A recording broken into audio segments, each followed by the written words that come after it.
तारखेला जे निवडणुका होतात आहे त्याच्यामध्ये मराठवाड्याचे असणारे 3 उमेदवार आहेत. औरंगाबादचे उमेदवार आहेत अफसर खान, जालना जिल्ह्याचे आहेत उमेदवार प्रभाकर बखलेजी आणि बीडचे असणारे उमेदवार आहेत अशोक हिंगे. या तिघांची ही निशाणी गॅस सिलेंडर आहे हे आपण सगळ्यांनी लक्षात ठेवलं पाहिजे. मित्रो,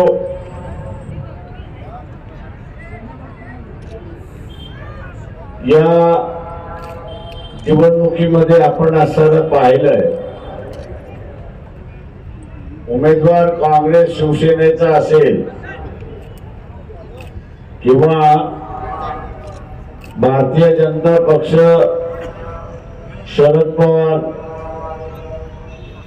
भारतीय जनता पक्ष अजित पवार आणि एकनाथ शिंदे यांचे उमेदवार आपण बघितले तर एकाच समाजाचा आहे. औरंगाबाद मधला त्याचा असणारा फरक आहे एवढीच असणारी परिस्थिती आहे. हे नुसते एका समाजाचे नाही तर हे नात्या गुंत्याचे आहेत हे आपण असताना लक्षात घ्या. हे सगळे मराठा समाजाचे आहेत पण तेही श्रीमंत मराठा समाजाचे. जरांगे पाटील यांनी उभा केलेला जो मराठा समाजातला वर्ग आहे त्याच्यामधला एकही उमेदवार दिलेला नाही.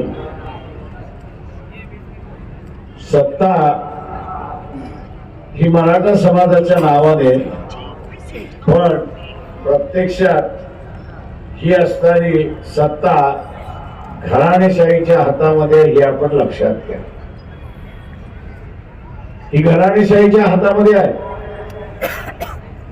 आणि म्हणून मराठवाड्याचा विकास झाला नाही आपण बोलतो की मराठवाड्याचा विकास झाला पाहिजे. रेल्वेसाठी इथे लढा द्यावा लागला मीटर गेज पासून ब्रॉड गेज करायला, पण ब्रॉड गेज झाली पण ब्रॉड गेज सुद्धा सिंगल लाईन झाली ती डबल लाईन अजून झाली नाही अशी असणारी परिस्थिती आहे. डबल लाईन कदाचित झाली असती तर मराठवाड्यामध्ये येण्या जाण्याचा वेळ जो आहे तो अर्धा कमी झाला असता अशी परिस्थिती आहे. आणि वेळ वाचतो म्हटल्यानंतर उद्योग सुद्धा आले असते अशी परिस्थिती आहे. मध्यंतरी आपण बघत असाल की औरंगाबाद हे विकसित होते असं वाटतं. वेगवेगळ्या कंपन्या यायला लागल्या त्याच्यातल्या फक्त असणाऱ्या 4-5 कंपन्या टिकल्या उरलेल्या कंपन्या भूर झाल्या अशी परिस्थिती आहे. आणि त्याचं कारण आहे की ज्या काही सोयी सवलती दिल्या पाहिजे महाराष्ट्र शासनाने दिल्या नाही. मराठवाडा आहे मागासलेला भाग आहे म्हणून मागासलेला भाग राहिला पाहिजे अशा दृष्टीने महाराष्ट्र शासन बघत आलं अशी परिस्थिती आहे. माझं आव्हान आहे आपल्या सगळ्यांना की आपल्याला असणारे हे बदलायचं असेल तर इथलं सत्ता परिवर्तनातलं बदल झालं पाहिजे. आणि सत्ता परिवर्तनातला बदल झाला तर मराठवाड्याचा विकास झाल्याशिवाय राहणार नाही हे आपण लक्षात घ्या. ज्या घराणेशाहीला आपण सत्ता देतोय ज्या घराणेशाहीला आपण असं सत्ता देतोय ते शरीराचा एक डावा हात आहे आणि एक उजवा हात आहे. तो शरीरातला डावा हात आहे उजवा हात आहे. सत्ता उजव्या हातात आली काही डाव्या हातात आली काही ती शरीराकडेच आली म्हणजे कुटुंबाकडे आली अशी परिस्थिती आहे. आणि म्हणून आपल्याला या ठिकाणी नाचवण्यात आलं. इलेक्शनच्या वेळेस हे दोघं कोंबड्यांसारखे झुंजतात आणि आपल्याला असं वाटतं की यांची झुंज खरी झुंज आहे, पण यांची झुंज ही नौटंकीची झुंज असते. आपण लक्षात घ्या. देखावा असतो, फसवागिरी असते. इलेक्शनच्या दिवशी मतदान झालं की दुसऱ्या दिवशी दोघं एका हॉटेलमध्ये खाताना आपल्याला दिसतात आणि मग आपण म्हणतो अरे बाबा आता तर भांडत होते ना, आता कसं जमलं. त्यांचं भांडण कधीच नव्हतं. तुम्हाला फसवायचं होतं म्हणून भांडण होतं. काही प्रमाणात असणार 30 बाब या ठिकाणी होते हे आपण लक्षात घ्या. शुरू करता हूं अल्लाह के नाम से, डरता नहीं हूं जातिवाद के शक्ति के बाप से। आज हिंदुस्तान का भविष्य बनने जा रहा है 4 जून को। आज जातिवादी शक्ति दिल्ली में बैठी है। हमको और आपको मिलके जातिवादी शक्ति को उखाड़ कर फेंकना है, क्योंकि जातिवादी शक्ति मनुवादी संविधान बदलने की बात करती है, एनआरसी लाने की बात करती है, हिंदू राष्ट्र बनाने की बात करती है। तो जब तक के ये महाराष्ट्र में हमारे नेता आदरणीय प्रकाश अंबेडकर साहब है, इस देश में है, ये जातिवाद शक्ति की बात में भी दम नहीं है कि जो संविधान को खत्म करे, एनआरसी लाए और हिंदू राष्ट्र बनाए।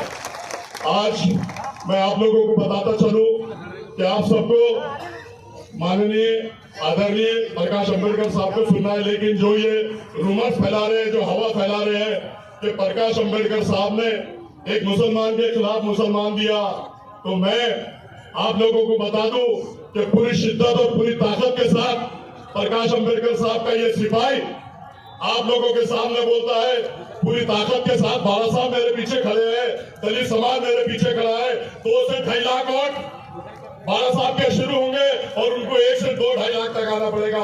मैं मुस्लिम भाइयों 25 साल से आप लोगों की खिदमत कर रहा हूं, आप लोगों के साथ हूं, हर मसले मसाइल में मैं आप लोगों के साथ आता हूं। तो आप लोगों को आने वाली 4 तारीख को 13 तारीख को 4 नंबर के बटन को दबा के भारी अक्षर से, मुझे नहीं बाला साहब को आपको ताकत देना है, बाला साहब के साथ सिपाही को ताकत देना है और लोकसभा में जाकर मोदी और अमित शाह की आंखों में आंखें डालकर ये अफसर खान बात करेगा, ऐसा मैं कहता हूं।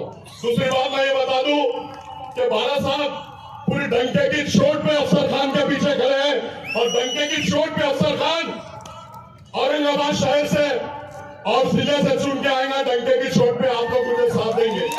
और ये लोग बोलते हैं तो सुन लो, ये कितने लोगों को कहां गिराते हैं। अभी हैदराबाद की इलेक्शन हुई, 4 उम्मीदवार वहां मुसलमान थे, जिसमें मोहम्मद अजहरुद्दीन जो वर्ल्ड फेमस प्लेयर है, उसके सामने मुस्लिम कैंडिडेट दे दिया। शब्बीर अली डिप्टी सीएम, उनके खिलाफ मुस्लिम उम्मीदवार दे दिया और 2 भाइयों के खिलाफ मुस्लिम उम्मीदवार दे दिया। चारों को गिराने का काम किसने किया? इन लोग ने किया। अरे बाला साहब तो चुना कर लाने के लिए अफसर खान को दिए है और अल्लाह के फजलो करम से आप लोगों को सिर्फ साथ देना है और बाला साहब मेरे साथ है, दलित समाज मेरे साथ है और आप लोगों को साथ देके मुझे चुना कर देना है। दूसरी बात मैं आपको बता दूं, बॉम्बे में आरिफ नसीम खान को 250 वोटों से गिरा दिया गया, बाबा सिद्दीकी को गिरा दिया गया, नवाब मलिक को गिरा दिया गया, फरहान आजमी को गिरा दिया गया। किसने गिराया? इन लोगों ने गिराया और ये हम इनको वोट करते हैं, हम उनको गिराने के लिए खड़े। अरे हम तो डंके की चोट पे चुन के आने के लिए खड़े। अगर तेरे को गिराना होता तो तू 4400 वोटों से आया, 2019 में मैं खड़े रह के तेरे को गिरा देता। लेकिन बाला साहब ने आज मुझ पर विश्वास किया और बाला साहब ने ऐलान किया नेशनल चैनल पे कि औरंगजेब के शहर से, औरंगाबाद से अगर कोई जीतेगा दूसरी बार तो मुस्लिम उम्मीदवार अफसर खान ही जीतेगा। ये बात सामने आ रहा है।